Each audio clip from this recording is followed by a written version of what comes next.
Um, so, like, imagine waking up like that, and then there's this one thing that will kind of guide you through life for a while, and then something happens along the lines of you meet or whatever the person that did all of it and makes you go through a series of tests and by yourself for who knows how many days Chell was doing tests for GLaDOS.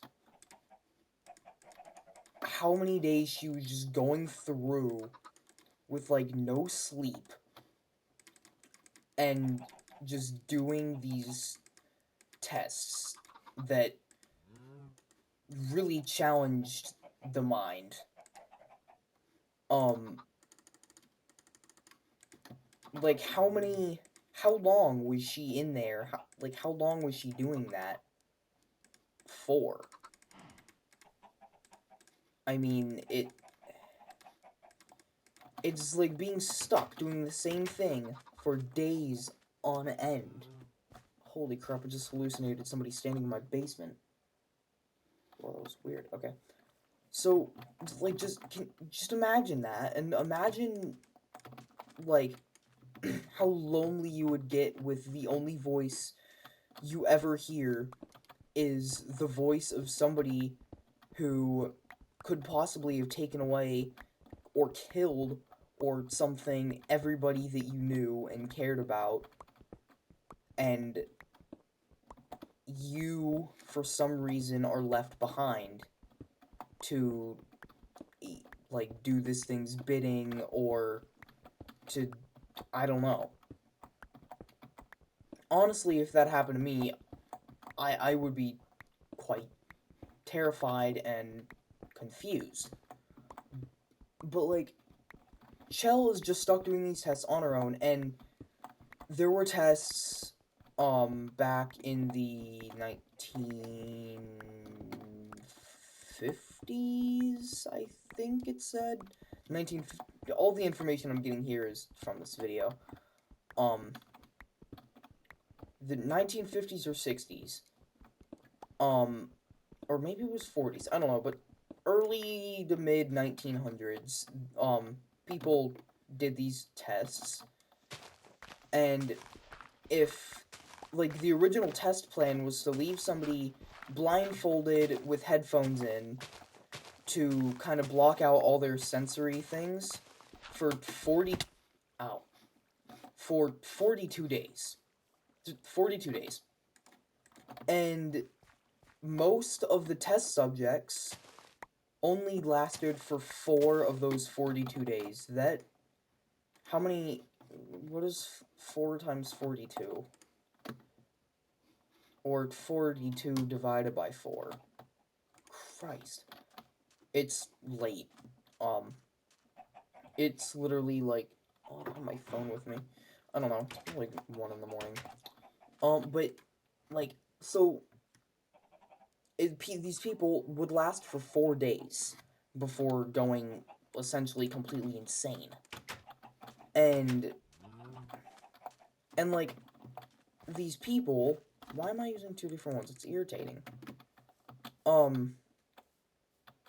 And, like, these people, within those days of being lonely, within it wouldn't be 72 hours, that's 3 days. 72, no, within 96 hours, within about 96 hours, they've become attached to an inanimate object. And attached meaning, like, emotionally attached, like, in some cases, falling in love with an inanimate object. Yeah.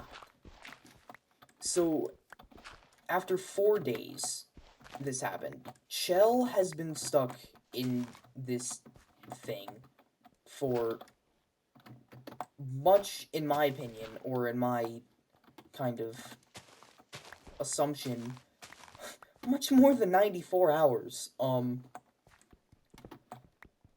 I mean, she was put in a Cairo stage, um, like a Cairo sleep for however many years.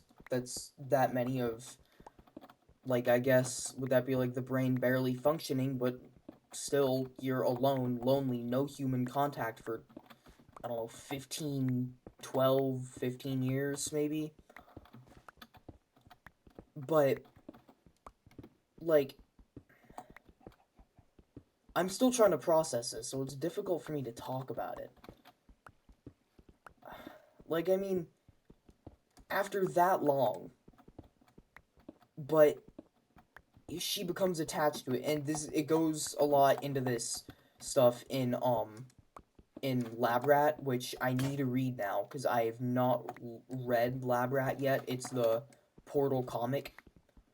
Um, but in Lab Rat, it goes into this, and it clearly shows that Doug Ratman, the former um Aperture employee that basically saved Chell so she could overthrow GLaDOS, um, was talking to this companion cube and was in love with it. And I mean, this is already in, like, kind of, I don't want to say, like, post-apocalyptic, but that's really the only word I can use to describe the events of Portal. Because I don't know if I just missed somewhere in the plot line, or am I, like, the only one that's confused about how everything, like, how all that vegetation grew and how long it's pretty much just been like that? And how it got that, how it got there is the question I want answered, is how did Aperture become so run down? Like, within 12 years, was it, like, bioterrorism? Is it just, like, some abandoned facility that nobody touched for a while? With robots just running the place? I don't know. But, like, it's Ratman was experiencing these symptoms of falling in love with an inanimate object.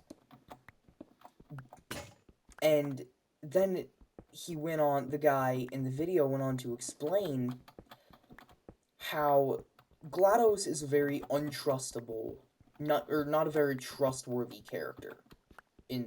I mean, anybody would agree with that. That GLaDOS is pretty much just a big fat liar.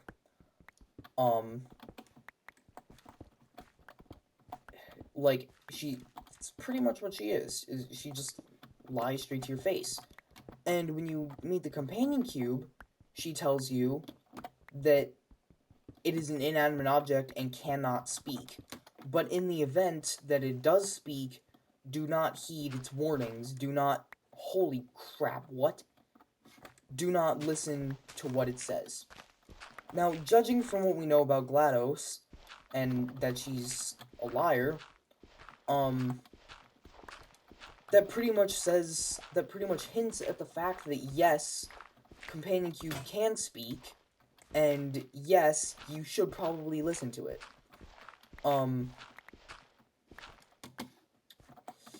I'll have to put the link video in the description of this, or I'll have to link the video in the description of this, because none of these ideas are actually mine. I'm just restating it. I just have to kind of vomit up what I just heard, and I want to have it down, because I would find this listening to myself rant about something that basically ruined one of my favorite games. Anyway, so, oh, where was I? Something about, right, so, GLaDOS basically lies straight to your face about that, and she always says that that there are, like, billions of them, like, millions of them in the storage facility, and there's so many of them, and at the end of the portal. Actually, this is something he didn't mention. But at the end of the Portal 2 multiplayer campaign, you do unlock a room, like a massive, basically, server room full of humans in a cryo stage sleep thing. Like a ton of them, like a buttload of them. And you find that, and she's always telling you how there's so many more cubes in storage, and I could kind of see a parallel between those two, although it might not be direct. It might just be because they literally do have thousands of them. But anyway, so then the way GLaDOS talks about humans is the next thing he brought up, or I'm kind of scattering this around from the actual video. But the way GLaDOS talks about humans, like, she always says worthless and useless and degrading terms like that. Degrading? Or is it degenerating? I don't even know. But, like, terms like that basically make you feel like a piece of poop. She always describes humans in that manner, and she described the companion cube in that manner. That has to have some sort of parallel, right? So then you do, and I mean, thinking about this, you know, with Chell being alone for so long and stuff, she could be, like, gathering the sense of whatever, with the whole inanimate object and being alone thing. But, so, I haven't actually gotten to the point of the actual dark secret behind the cube yet. Wow. I've been on for, like, what, 10 minutes now? I don't know. But, basically, I say basically a lot. Anyway, so everything that I just said, it all leads up to the hinting that the weight inside of companion cubes are dead weight. Literally dead or dying people. Just take a minute and process that.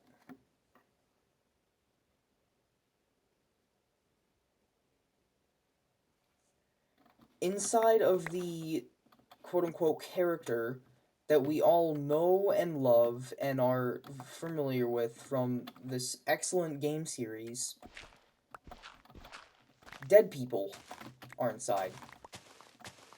Yeah, that's the weight. Dead or dying people. And it has been proven, in another video that this guy did, is, like, it was about, I think it was Metroid, and how, no. Okay. I don't know my old Nintendo games. But the thing with the space woman or thing fitting into a ball, yeah, I haven't played those, like, retro Nintendo games. But, so, a person or multiple people could easily fit inside of a companion cube. And when you go through the incineration part of incinerating the companion cube, you can hear a final cry for help as you incinerate the companion cube that may have a living person inside. I'm actually, like, my stomach is kind of turning thinking about this, which is weird because usually this stuff doesn't really get to me. I guess it's just because I'm such a fan of the Portal. Holy God. No, thank you. I guess it's just because I'm such a fan of the Portal series, and I always thought it was such, like, a fun-going game. And now it's like, oh, dead people in boxes. Okay.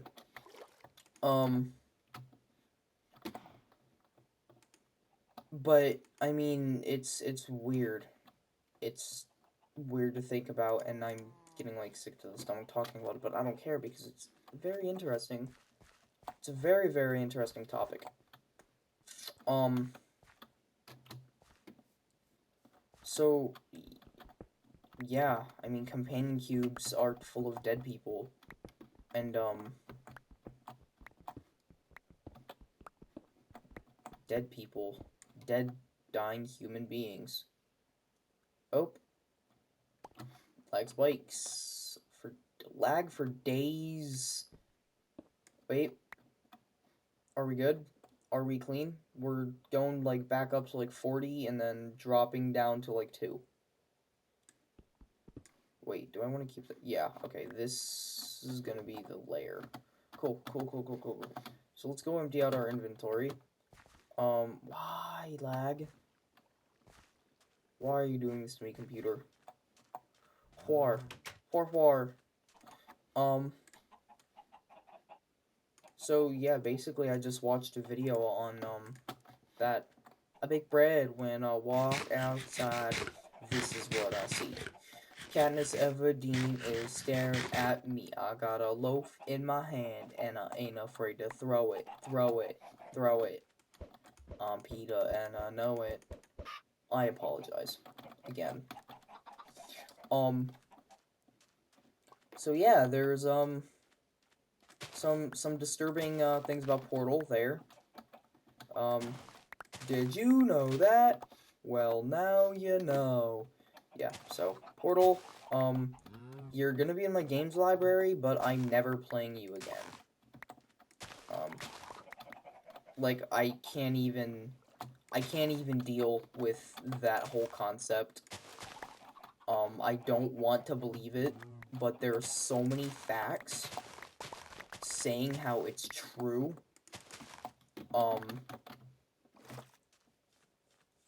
So there's so many things that just point to its truth. It's basically screaming out at you, I'm people. Don't kill me. I'm people. Help me. Get me out of here. I don't want to think about this anymore.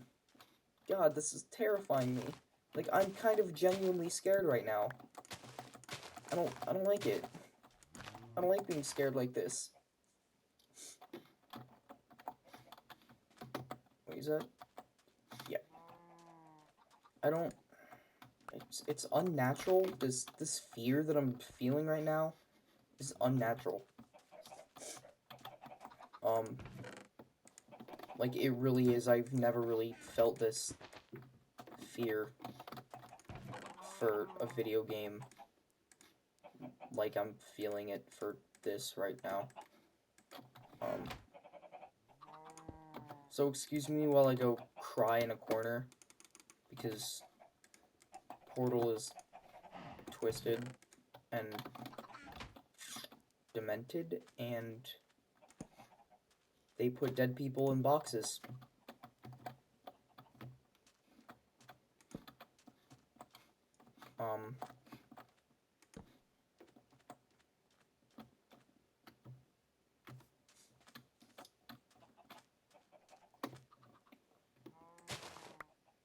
My mind just can't even process this right now.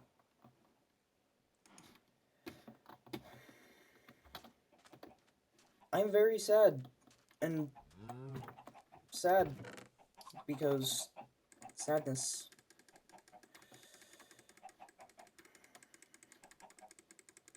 It's a really depressing thing to think about, okay? Don't judge.